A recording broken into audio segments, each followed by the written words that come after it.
Meron po bang legal binding kung legal po yung kontrata ng online job na walang actual na pirmahan? Ayan po, from Robert, Attorney Vincent Paul Talao. Maganda rin yung tanong niya, Attorney Vincent Paul. Sige po, maraming ganyan, di ba po? Attorney? Yes, Miss Annie. Ang Opo. katanungan kasi tungkol sa kontrata, kung hindi po isinulat, ito ba'y may visa? Generally, sa civil code din po, sinasabi diyan na ang contract shall be obligatory in whatever form. And they may have been entered into as long as yung requisites po, yung elements ng kontrata is nandoon. So ibig sabihin, kahit po verbal ang kontrata, maaari po nitong itali yung magkabilang panig. Kung nandyan po yung tinatawag na elements ng kontrata, ano po to? Tatlo po yan. Unang-una, yung consent o pahintulot. Pangalawa, yung object. Ano po ba yung pinag-uusapan, At yung pangatlo is yung consideration or yung yung kaukulang kabayaran, doon sa object ng kontrata. Kahit po verbal po yan at hindi po naisulat, meron pong visa ang kontrata.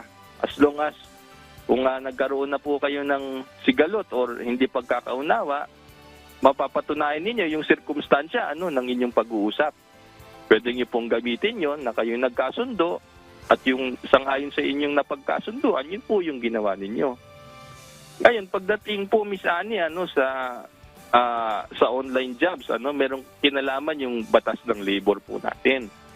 Sinasabi po sa labor code, na hindi lamang yung kontrata ang titignan natin, kundi yung karapatan din ng manggagawa.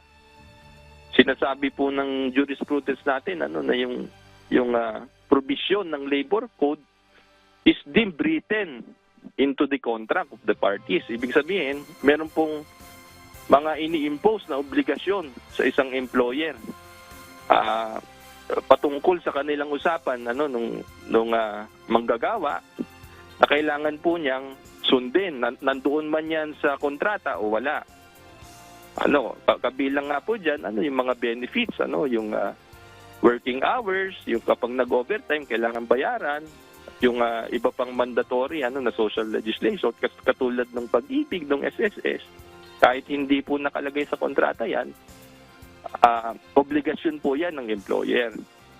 So sa madaling salita, kahit po hindi written yung inyong kontrata, online job pa man yan, o ano pang trabaho po yan, as long as kayo po'y malinaw sa inyong kasunduan na ikaw ay i-hire bilang manggagawa, sangayon doon sa termo ng inyong usapan, pwede pong itali yan na magkabilang panig.